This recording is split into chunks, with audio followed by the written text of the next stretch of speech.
इसका जो पैराग्राफ है उसका टॉपिक है वर्ल्ड एनवायरनमेंट डे। वर्ल्ड यानी कि विश्व, जैसे कि हम जानते हैं वर्ल्ड का मतलब होता है विश्व, है ना। विश्व, पर्यावरण, पर्यावरण, और डे मतलब दिवस। डे मतलब दिवस। तो यहाँ हम बात कर रहे हैं विश्व पर्यावरण दिवस की। ठीक है जी, आई बात समझ में।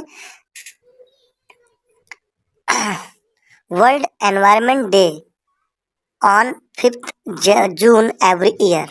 अब जो वर्ल्ड एनवायरनमेंट डे है, यानी कि वर्ल्ड मतलब विश्व, एनवायरनमेंट पर्यावरण, डे, डे मतलब दिवस। ठीक है जी। ऑन यानी कि पर, 5 यानी कि 5, जून मतलब जून, एवरी ईयर यानी कि एवरी मीन्स प्रत्येक, ओके, ईयर मीन्स वर्ष। ठीक है, यानी कि ये प्रत्येक वर्ष को 5 जून को आता है, इसका मतलब ये हो गया। अब यहाँ पे वर्ल्ड एनवायरनमेंट डे जो है ये कलेक्टिव एक प्रकार से नाउन हो गया एक साथ में। ठीक है, और ऑन आपका प्रीपोजिशन हो गया। ठीक है, प्रीपोजिशन हो गया। 5 जून, 5 जून में जून जो है ये आपका नाउन है, और 5 जो है ये आपका जून के लिए एडजेक्टिव है।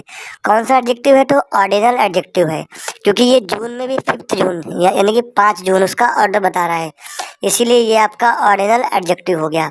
ठीक है जी।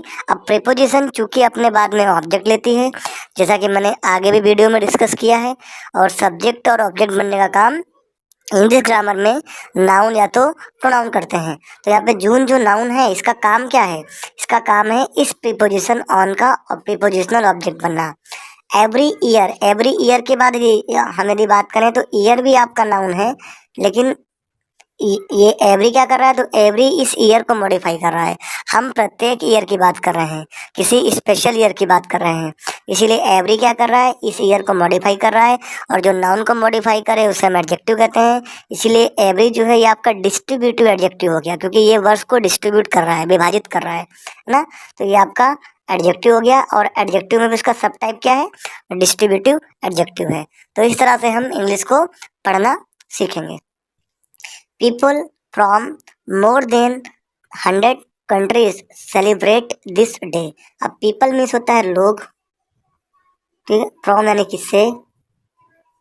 अच्छा, कहाँ से? more than, more मतलब होता है कि अधिक,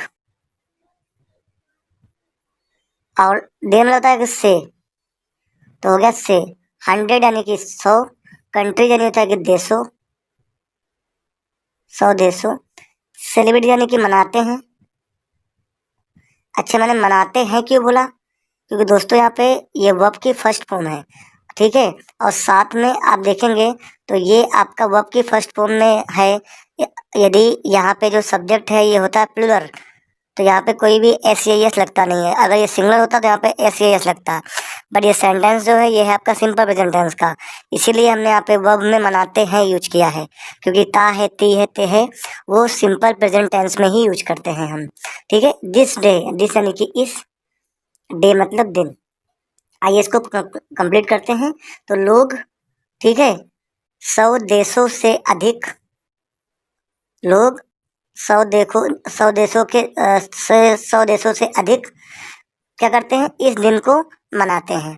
ठीक है, यानी कि लोग 100 देशों से अधिक के जो लोग हैं इस दिन को मनाते हैं, इसका मतलब ये हो गया। यहाँ पे हम देखते हैं, सेंटेंस को ब्रेक करते हैं। तो पीपल ये आपका नाउन है, साथ में फ्रॉम आपका प्रीपोजिशन है। अब चूंकि ये प्रीपोजिशन है तो ये अपने बाद में ऑब्जेक्ट लेगा। तो यहाँ पे जो कंट्रीज है ना, ये नाउन है, नाम इसका नाउन है, काम क्या है? तो इस प्रीपोजिशन का ऑब्जेक्ट बनना फ्रॉम का। मोर देन की हम बात करें तो मोर देन जो है कि कॉन्सेप्ट है किस चीज़ का? डिग्री ऑफ कंपैरिजन का। And we use it to compare two things. हम यहाँ पे इसका यूज हम कंपैरिजन के लिए करते हैं, तुलना के लिए करते हैं। तो हमने तुलना की है किसकी? देशों की, कि 100 देशों से अधिक के लोग जो हैं इसको सेलिब्रेट करते हैं। तो मोर देन का जो प्रयोग हम क्या करते हैं? कंपैरिजन के लिए करते हैं। जैसे कि Raju is more clever than Shyam. Raju जो है वो श्याम की तुलना में ज़्यादा होशियार है। ठीक है, आई बात समझ में?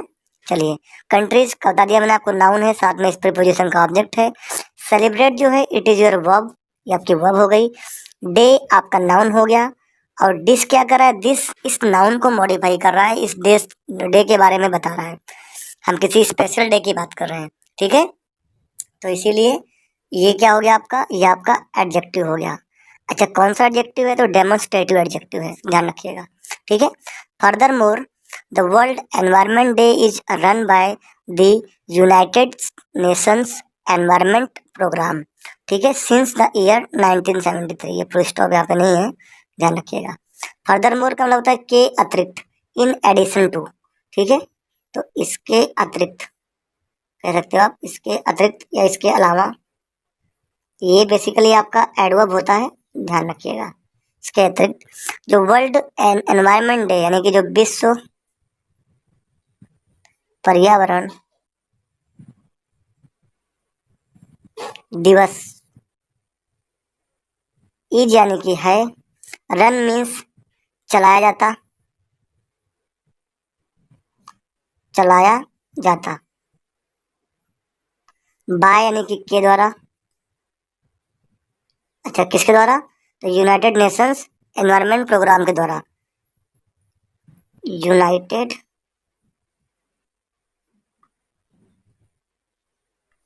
नेशंस, ये नाम है एक ऑर्गेनाइजेशन का, नेशंस एनवायरनमेंट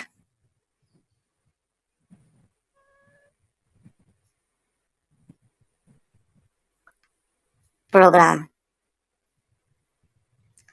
सिंस यानी कि से, अच्छा कब से, द ईयर 73, वर्ष 1973, यानी कि 1973 से जो ये विश्व पर्यावरण दिवस है, ये यूएनईपी के द्वारा रन किया जाता है, उसके द्वारा ऑर्गेनाइज किया जाता है। देखिए यहाँ पे इज रन दिया हुआ है, इज के बाद में वर्ब की थर्ड फॉर्म दे रखी है ना। रन की 3 फॉर्म होती हैं, R U N run, second form ran, third form run. तो is am are plus verb की थर्ड फॉर्म, ये सिंपल प्रेजेंट टेंस का पैसिव वॉइस है। क्योंकि जब किसी चीज़ को आप सेलिब्रेट करते हो, ऑर्गेनाइज करते हो, तो आप वो किसी के द्वारा किया जाता है, राइट, लाइक किसी फेस्टिवल को, किसी डे को कोई व्यक्ति या कोई संस्था ही उसको ऑर्गेनाइज करती है या सेलिब्रेट करती है। तो ये पैसिव वॉइस हो गया, ठीक है।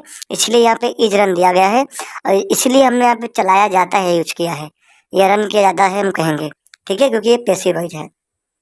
फर्दर मोर आपका एडवर्ब हो गया, और इसका मतलब हो गया इसके अतिरिक्त, ठीक है। द वर्ल्ड एनवायरनमेंट डे, पता चल गया आपको, एक साथ में पूरा सब्जेक्ट है इस सेंटेंस का। इज आपकी हेल्पिंग वर्ब हो गई, रन आपकी मेन वर्ब हो गई, बाय आपका प्रीपोजिशन हो गया, ठीक है। अब जो यूएनईपी है, ये पूरा का पूरा एक संस्था का नाम है, मतलब एक नाउन हो गया, कॉमन मतलब प्रॉपर नाउन हो गया, तो इसीलिए ये आपका नाउन हो गया, और साथ में इस प्रीपोजिशन का ऑब्जेक्ट हो गया, ठीक है। सिंस अगेन आपका प्रीपोजिशन हो गया, ईयर आपका नाउन हो गया, और इस प्रीपोजिशन का ऑब्जेक्ट हो गया, ठीक है। आई समझ में बात, चलिए। सिंस का प्रयोग एज ए कंजक्शन भी होता है, जिसे हम आगे भी डिस्कस करेंगे, आगे सेंटेंस में आएगा तब, बट यहाँ पे ये एज ए प्रीपोजिशन यूज हुआ है। अच्छा, एक चीज़ और भी है, सिंस की जगह पे कभी कभी फोर का प्रयोग भी होता है। तो सिंस का प्रयोग हम तब करते हैं जब हमें टाइम बताना हो, और ऐसा टाइम जो पॉइंट ऑफ टाइम हो, जैसे कि एक्चुअल डेट, एक्चुअल मंथ, तब हम सिंस का प्रयोग करते हैं। जब लेंथ ऑफ टाइम हो तब हम फोर का प्रयोग करते हैं, चीज़ ध्यान रखिएगा। चलिए, एबो ऑल, एबो ऑल का मतलब होता है कि इन सब के अलावा या इसके अलावा, ये भी इसके अलावा, इन एडिशन टू आप कह सकते हो इंग्लिश में। और ये आपका एक प्रकार से होता है प्रेज, यानी कि शब्दों का समूह, ठीक है। इसके अलावा the main purpose of celebrating this day was to spread awareness, main यानी कि मुख्य, पर्पज यानी कि उद्देश्य, ऑफ यानी कि का, किसका, ऑफ का किसका, सेलिब्रेटिंग यानी कि मनाने का, मनाने का, क्या, दिस डे इस दिन को, वॉज यानी कि था, क्या था, टू स्प्रेड अवेयरनेस, स्प्रेड यानी कि फैलाना, क्या फैलाना, अवेयरनेस यानी कि जागृति, है ना, लोगों में जागृति, कि लोग जागृत रहें, जानकारी, ठीक है। चलिए, एबॉल फ्रेज हो गया आपका। मेन पर्पज, पर्पज आपका नाउन होता है जिसका मतलब है उद्देश्य, और पर्पज कैसा है, मेन पर्पज है, मुख्य पर्पज है। तो मेन क्या कर रहा है, इस पर्पज को मॉडिफाई कर रहा है, नाउन को मॉडिफाई कर रहा है, इसीलिए मेन आपका एडजेक्टिव हो गया। ऑफ आपका प्रीपोजिशन हो गया। सेलिब्रेटिंग आपका नाउन हो गया। कैसे नाउन हो गया भैया, क्योंकि ऑफ आपका प्रीपोजिशन है, अपने बाद में ये ऑब्जेक्ट लेता है, और सब्जेक्ट और ऑब्जेक्ट बनने का काम नाउन है तो प्रोनाउन करते हैं। और इंग्लिश ग्रामर में वर्ब की फर्स्ट फॉर्म में आईएनजी यदि नाउन की तरह काम करे तो उसे हम जीरंड कहते हैं। तो यहाँ पे जो सेलिब्रेटिंग है ये आपका जीरंड है, काम कर रहा है नाउन की तरह, और इस प्रीपोजिशन का आपका ऑब्जेक्ट बन रहा है। ठीक है जी। डे आपका नाउन है, दिस आपका एडजेक्टिव है इस नाउन के लिए, ऑलरेडी पहले डिस्कस कर लिया ऊपर। वॉज आपकी हेल्पिंग वर्ब हो गई। Two plus spread, spread means फैलाना होता है। टू प्लस बी वन ये आपका इन्फिनेटिव है। ठीक है। और अवेयरनेस क्या है, जागृति, जो कि एक नाउन है। अच्छा नाउन है, काम क्या है इसका, टू प्लस स्प्रेड यानी कि to plus V one infinitive है। ठीक है, समझ में आ रहा है। लेकिन स्प्रेड आपकी एक वर्ब भी होती है और ट्रांजिटिव वर्ब होती है। स्प्रेड अपने बाद में ऑब्जेक्ट लेती है, तो जो अवेयरनेस है वो इस स्प्रेड के लिए ऑब्जेक्ट का काम कर रहा है। क्या फैलाओगे भैया, तो हम क्या फैलाएंगे, अवेयरनेस फैलाएंगे, जागृति को फैलाएंगे। इसीलिए स्प्रेड का ऑब्जेक्ट क्या हो गया, अवेयरनेस हो गया। ठीक है, चलिए। The awareness was about the conservation of our environment. अब जो जागृति थी, जो जानकारी थी, जानकारी वॉज यानी कि थी, अबाउट यानी कि के बारे में, किसके बारे में, कंजर्वेशन के बारे में यानी कि संरक्षण के बारे में। इसका क्या होता है, संरक्षण, किसके संरक्षण के लिए, संरक्षण का, किसका, आर एनवायरमेंट, आर यानी कि हमारे, एनवायरमेंट का मतलब होता है कि पर्यावरण के, तो हमारा जो पर्यावरण है उसका संरक्षण के बारे में ये जागृति थी कि उसे हमें कैसे बचाना है। किसी चीज़ को, अब मान लो आप संरक्षित कर रहे हो मतलब उसको बचा रहे हो, उसको प्रोटेक्ट कर रहे हो। ठीक है, उसके बारे में थी। तो अवेयरनेस आपका नाउन है, वॉज आपकी हेल्पिंग वर्ब है, अबाउट आपका प्रीपोजिशन है, कंजर्वेशन आपका नाउन है, काम क्या है इसके अलावा, इस प्रीपोजिशन अबाउट का ऑब्जेक्ट बनना, ऑफ आपका प्रीपोजिशन है, एनवायरनमेंट आपका नाउन है, साथ में इस प्रीपोजिशन का ऑब्जेक्ट भी है, पीओ बोल दिया मैंने आपको। आर क्या है, आर आपका पजेसिव एडजेक्टिव है। ठीक है, ये भी का पजेसिव एडजेक्टिव आर होता है, और पजेसिव प्रोनाउन क्या होता है, आर्स होता है, OURS। ठीक है, चलिए। यदि आगे नाउन दिया हो तो पजेसिव एडजेक्टिव ही आता है। क्यों, क्योंकि भैया यहाँ पे प्रोनाउन नहीं आ सकता, क्योंकि प्रोनाउन, क्योंकि यहाँ पे पजेसिव एडजेक्टिव आएगा, क्योंकि ऑलरेडी नाउन दिया हुआ है आगे, इसलिए।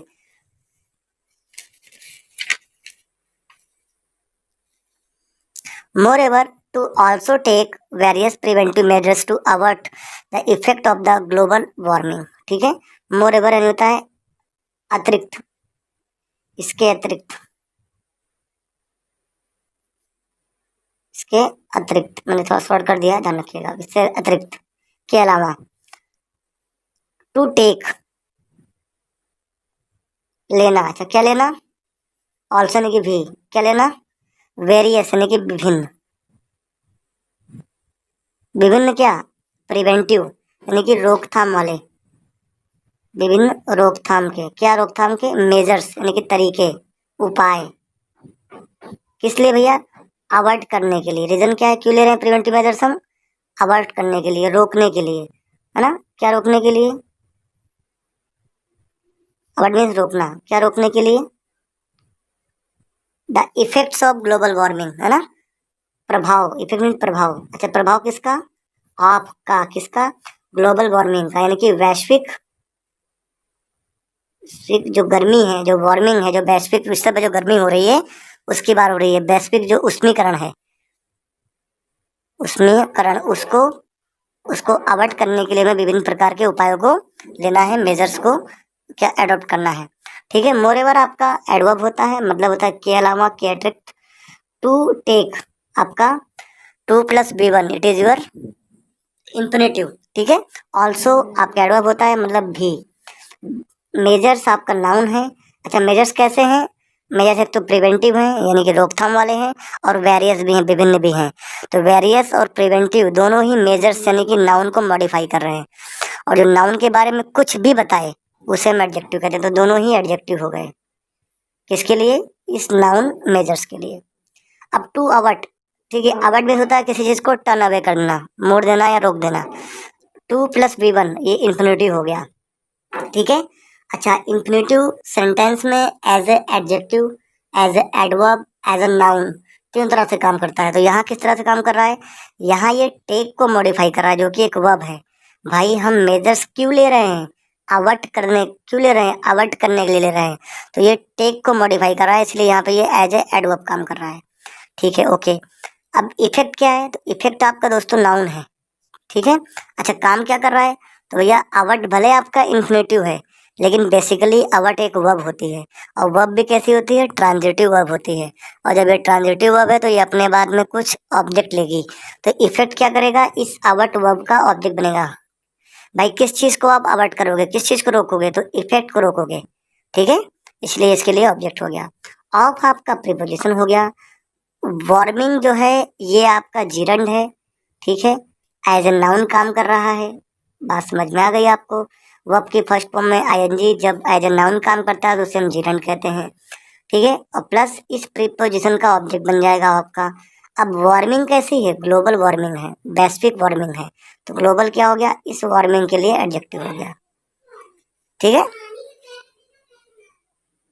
चलिए आगे देखते हैं। Since we all know that, since यानी कि चूंकि, बिकॉज कह सकते हो आप, यहाँ पे सिंस कंजक्शन की तरह काम कर रहा है, मैंने आप बताया ऊपर, since as a conjunction, as a preposition, दोनों की तरह काम करता है, ठीक है, यहाँ कंजक्शन की तरह काम कर रहा है। सिंस वी यानी कि हम, ऑल यानी कि सब, नो मीन्स जानना, हम सब जानते हैं, दैट यानी कि,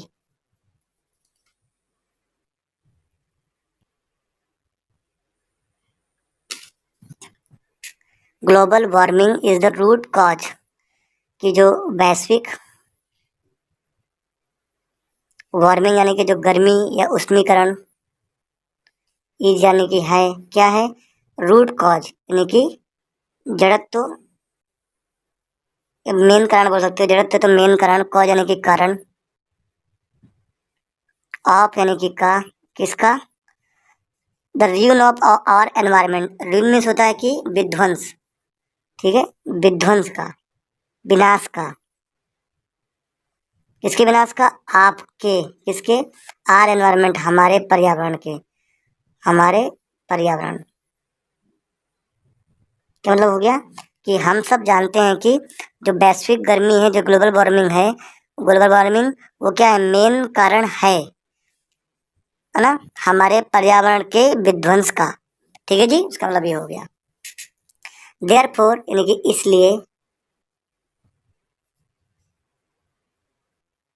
it is our duty, it यानी कि ये, इज यानी कि है, आर यानी कि हमारी, ड्यूटी यानी कि कर्तव्य, क्या कर्तव्य है, टू प्रोटेक्ट, की रक्षा करें, क्या करें, रक्षा करें, प्रोटेक्ट करें, किसको, आर एनवायरमेंट, हमारे पर्यावरण का,